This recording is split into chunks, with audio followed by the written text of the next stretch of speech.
Barry Clohessy from Youghal in County Cork. 37 years a fisherman. Most of me life from 13 years on. What more can I say to that? Tis worse and worse. Tis getting like it's gone to the point now where it's hardly worth being at. All down to a major problem we have with as regards seals. You know, like we all like to see the seal, but the only time I like to see the seal is above photo, when you can look at him and walk away from him, and he's been hand fed. But unfortunately, here at the moment we are feeding him, and it's actually wiping out our livelihood. Season started in the middle of February till I think it was the end of August. It ran to, but just before 2007 it was cut down to June and July, 4 days a week, and even the day we didn't get to 24 hours. We got from 4 in the morning till 9 in the evening.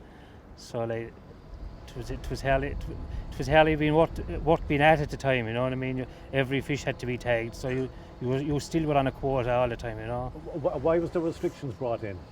They were brought in because they reckoned the commercial fishing was wiping out the salmon, but like a lot of us don't believe that.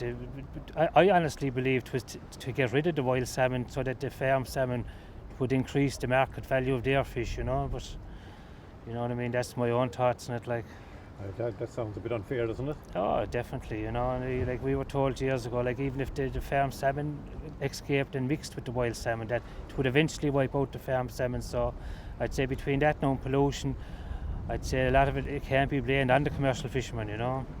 Barry, go back to the days when it was really profitable to be fishing in town. Was there many? How many boats? How many fishermen? Was it mainly salmon? Was there other fish being? Well, like we had used to have bass in the winter time. That was banned as well. It is only the bass was banned mainly for the anglers, which was like you bass fishing in Northern Ireland, Scotland, England, Wales, France. They're fishing for the bass all around us. We can't fish for it. It is, I think the angling is taken over in this country really, and I'd say a lot of the anglers have a big hand in the stopping of the salmon as well, like, you know. Was there many boats going in and out, and where was a popular place to be fishing? Was it inshore or outside the harbour? Well, inshore was great at that time because you had a lot of boats. Like the harbour was alive.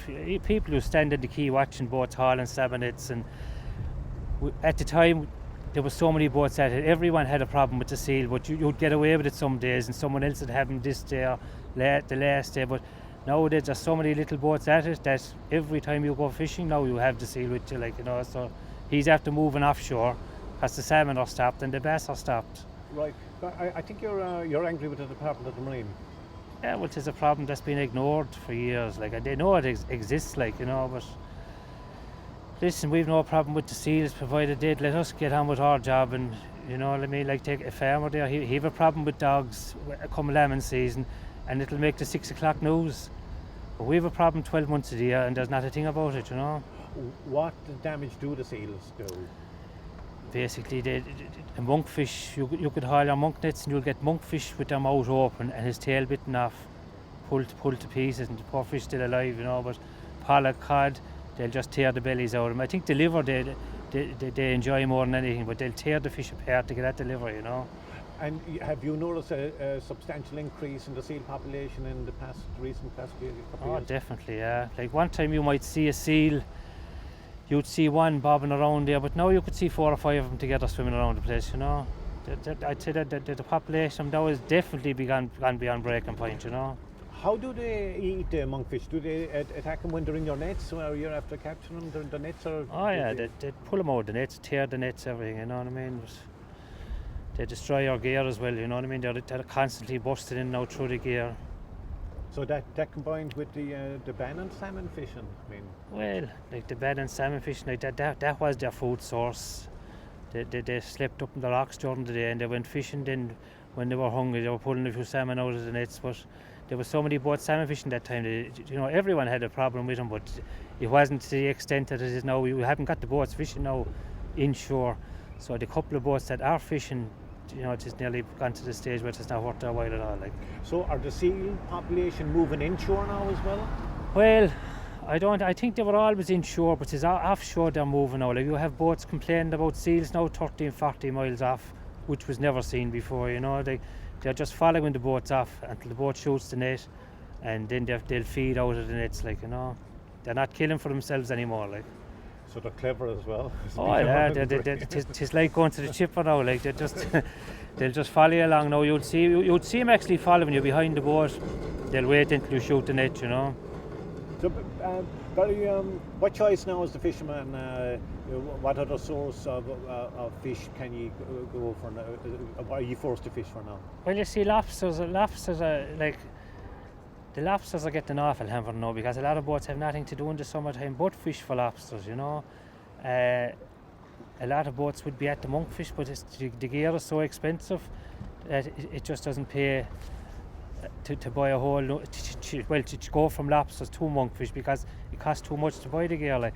And you would see a very little return out of it with the seals. No, if the seals weren't there, we would make a good return on it, like, but not anymore, you know. You do often hear as well, Barry, of the tragedies. Are fishermen taking more risks going fishing for lobsters? Oh, definitely, yeah. You know what I mean? There's boats at lobsters now that probably never had a lobster pot before, and they walked out of rivers like the harbour here and down in Waterford, and they stayed in up the river, you know. But they're ventured out to sea now, and the boats aren't suitable for it, you know. And that causes more danger. It do, and there's a lot of restrictions on to get a commercial license now. There's code of practice. You must have this, that, everything, insurance. Like our insurance for a commercial boat is 3 times than it is for a pleasure boat. We go through code of practice. You must have first aid, sea survival. Like if I pay 50,000 for a boat, I won't just automatically get a license. I have to go through do courses. Whereas if you pay 5 million for a pleasure boat, you can jump in, turn the key and drive away. But because we are commercially fishing and we understand the sea more, we still have there's an awful heap of hidden cost and like courses, everything that you have to go through before they'll actually pass you for your license, you know. I presume the Department of the Marine are aware of the problem. They're well aware of it, like, but I honestly believe if we all packed it up, they'd be more than happy to see it happen, you know. Really? I'd say so, yeah. You know what I mean? It's like if there's a problem in fields with badgers, there's a cull and badgers. But there was a cull recently in England there in the badgers. You know what I mean? If there's something like that causing a problem, if there was foxes around the town, they'd cull them to get rid of them. But like this is something that'll have to be culled. If not, the fishermen will be the endangered species, not just the seals, like. But that's an amazing statement to make, Barry, that the Department of Marine would be happy to see the fishermen. Oh, that's my belief in it anyway, you know. I think they'd prefer if we all just packed it up, like, you know. Why is that? I don't know. I honestly don't know. Like you take a small fishing town there like this, like the fishing, like the harbour there, like it was alive in the summertime. Boats coming in, tourists coming down, looking at the fish in the boats. There was salmon and that. Like, but it is like they took away the bass. They took away the salmon, the seals are taking away the monkfish, the lobsters are going to be wiped out to extinction in the harbour, in the shore there, because there's only so much pots the place can take, like, you know, so that there'll be actually nothing left to go at, like. It sounds to me like the fishermen are the endangered species here. Oh, definitely, yeah. There'll be seals swimming up and down the harbour looking for fishermen to go fishing to feed them. Barry Clohessy, fisherman here in Youghal, thanks very much for talking to us. No problem, Mick, you're welcome.